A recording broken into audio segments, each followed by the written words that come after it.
Hello students, मैं विशाल गुप्ता आपका teacher. आज मैं आपको क्लास 11th सब्जेक्ट अकाउंटेंसी के chapter financial statements without adjustments करवाने जा रहा हूं from the book of T S. Grewal. मैं आज उस बुक का आपको 17th प्रैक्टिकल प्रॉब्लम मतलब अनसॉल्व प्रैक्टिकल प्रॉब्लम करवाने जा रहा हूं जो बुक के पीछे गिवन होता है। ठीक है जी, तो ये देखिए, ये बुक है मेरे पास। ठीक है जी, +1 की बुक है, टी.एस. गरेवाल की double entry book system, entry book keeping financial accounting 2021 edition है और 17th क्वेश्चन मैं आपको करवाने जा रहा हूँ। ठीक है जी, इससे पिछले जो 16 क्वेश्चन मैं अपनी वीडियोस में अपलोड कर चुका हूँ। आप मेरे चैनल को सब्सक्राइब कर लीजिए, शेयर कर लीजिए, लाइक करना ना भूलें और वो क्वेश्चन उस वीडियो से देख लीजिए। तो चलिए स्टार्ट करते हैं। 17th क्वेश्चन में हमें बनाना है from the following are the balances as on 31 March 2021 extracted from the books of Das. तो in the books of Das है trading and profit and loss account बनाना है। लास्ट में लिखा हुआ ना trading and profit and loss बनाओ और बैलेंस शीट बनाओ। तो ये देखिए trading and profit and loss तो आपको पता है ये एक पूरा पेज लग जाएगा।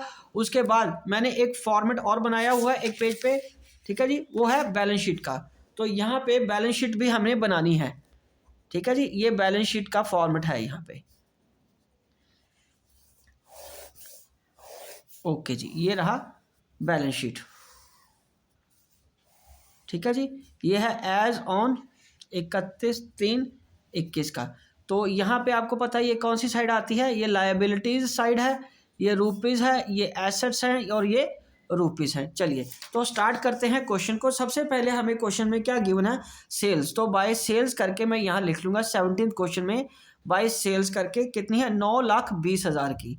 ठीक है स्टूडेंट्स, नजर आ रहा है ना आपको प्रॉपरली क्लियरली। ठीक है जी, चलिए स्टार्ट करते हैं। उसके बाद टू परचेजेस, ऊपर मैंने थोड़ी सी जगह छोड़ दी है ओपनिंग स्टॉक के लिए। स्टूडेंट्स, हम कभी भी चीज़ों को ढूंढेंगे नहीं, जो आइटम जैसे जैसे मिलती जाती है वो पुट ऑन करते जाएंगे। अदरवाइज एक एक आइटम को ढूंढने बैठेंगे तो बहुत टाइम लगता है क्वेश्चन करने में। उसके बाद है रिटर्न इनवर्ड। रिटर्न इनवर्ड का मतलब है सेल रिटर्न, तो लेस रिटर्न इसमें से कर दो -13,000 का। ठीक है जी, ये आ गया 9,07,000 का। उसके बाद रिटर्न आउटवर्ड है। रिटर्न आउटवर्ड है लेस रिटर्न्स। रिटर्न्स कितने के हैं इसमें बेटे, 22,000 के। तो ये आ जाएगा 6,61,000 का। ठीक है जी, उसके बाद है to opening stock. To opening stock to opening stock कितना है, 1,76,000। 1,76,000। उसके बाद है टू कैरियज इनवर्ड।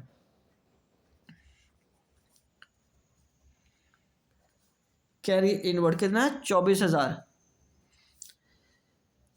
उसके बाद है रेंट। रेंट यहाँ पे लिख लेते हैं क्योंकि वो P&L का खर्चा है। रेंट है हमारे पास 22,000 का। उसके बाद है हमारे पास डिस्काउंट।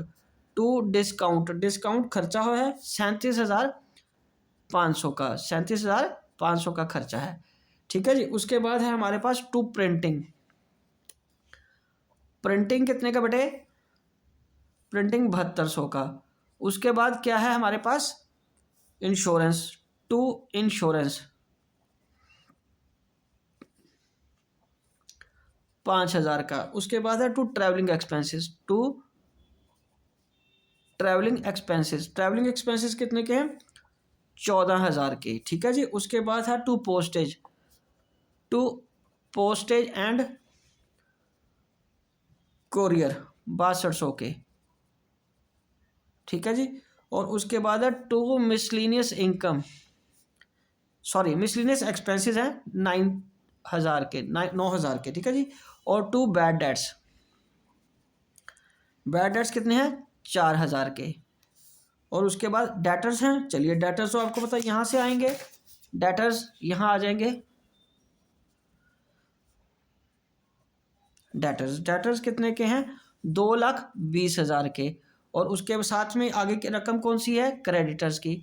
तो क्रेडिटर्स यहाँ आ जाएंगे। स्टूडेंट्स, जैसे कि मैंने आपको बताया कि हमें साथ के साथ ही लिखना पड़ेगा, अकेली अकेली चीज़ को ढूंढने बैठेंगे तो बहुत टाइम लगेगा।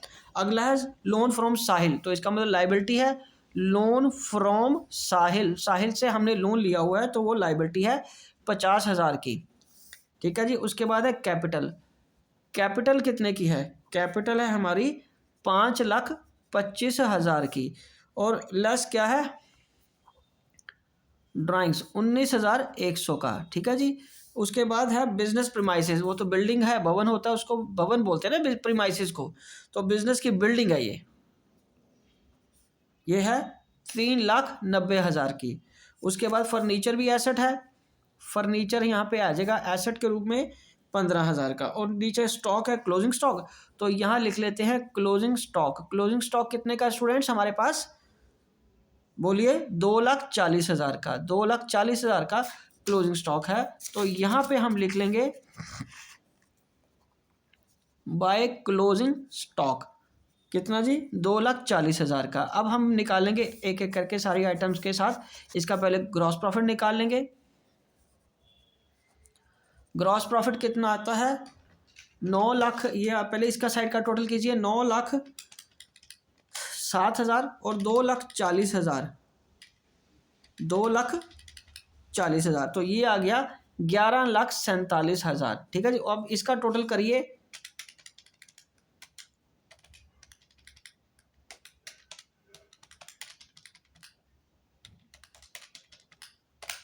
तो ये आ गया 2,86,000 बच गया, 2,86,000 बच गया। मतलब इसके टोटल में से इन तीनों का टोटल किया, वो माइनस करके कितना आ गया 2,86,000, तो 11,47,000 ये हमारा टोटल है। और बाय ग्रॉस प्रॉफिट हमारा कितना कैरी फॉरवर्ड हो जाएगा, यहाँ पे ग्रॉस प्रॉफिट आ जाएगा स्टूडेंट्स 2,86,000। ठीक है जी, 2,86,000 आ जाएगा। उसके बाद है टू नेट प्रॉफिट कैलकुलेट करना है हमें। ठीक है भी, अच्छा जी, चलो नेट प्रॉफिट कैलकुलेट करते हैं। ये है 2,86,000, उसमें से इनका टोटल करिए, 9,4,13,000, 13,000 में से 6200 ऐड करिए, फिर 14,000 ऐड करिए, फिर 22,000 ऐड करिए, 37,500 भी ऐड कर दो, 7200 ऐड कर दो और 5,000 ऐड कर दो। ये बन गया 1,04,900, उसमें से माइनस कर दो 2,86,000। ठीक है जी, तो आ गया 1,81,100, 1,81,100 ये हमारा नेट प्रॉफिट आ गया to be transfer to capital account.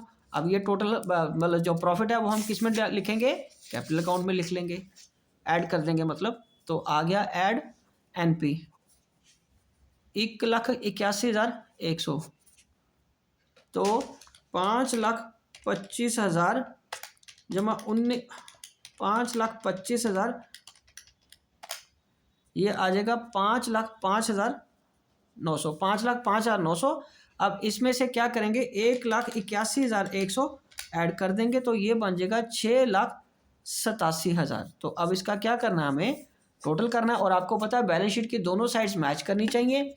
ठीक है जी, तो ये देखिए सबसे पहले हमारे पास क्या है, 1,28,000 जमा इसका 50,000 ऐड कर लो, प्लस 6,87,000, ये आ जाएगा 8,65,000, ये इसका टोटल आ गया। तो नेचुरली इसका टोटल भी इतना ही आना चाहिए, 2,40,000, 2,20,000, 15,000 और 3,90,000, तो ये आ गया 8,65,000। ठीक है जी, तो ये रहा आपका आंसर, आप बुक के साथ मिला लीजिए। ठीक है जी, ये देखिए मैं आपको एक बार क्वेश्चन सारा दोबारा दिखा देता हूँ, आप आराम से देख लीजिए पूरा क्वेश्चन, स्लो करके पॉज करके इसको दोबारा सॉल्व करके देखिए, आपको अच्छी तरह ये समझ आ जाएगा। ठीक है जी, ओके जी। तो इसके बाद ये रहा P&L, अब ये रही बैलेंस शीट, मैं एक बार दोबारा दिखा देता हूँ। ओके जी, ये समझ आ रहा है ना आपको, सिंपल क्वेश्चन है, खुद करके देखिए आप एक बार, आपको अच्छी तरह समझ आ जाएगा। ठीक है जी, तो चलिए ठीक है, इसी के साथ ये मैं वीडियो कंक्लूड करता हूँ। आई होप कि आपको अच्छी तरह समझ आ गया होगा। अब बाकी क्वेश्चंस के लिए, नेक्स्ट क्वेश्चंस के लिए आप मेरे चैनल को सब्सक्राइब कर लीजिए और मेरी वीडियोस को देखते रहिए। ओके जी, डन।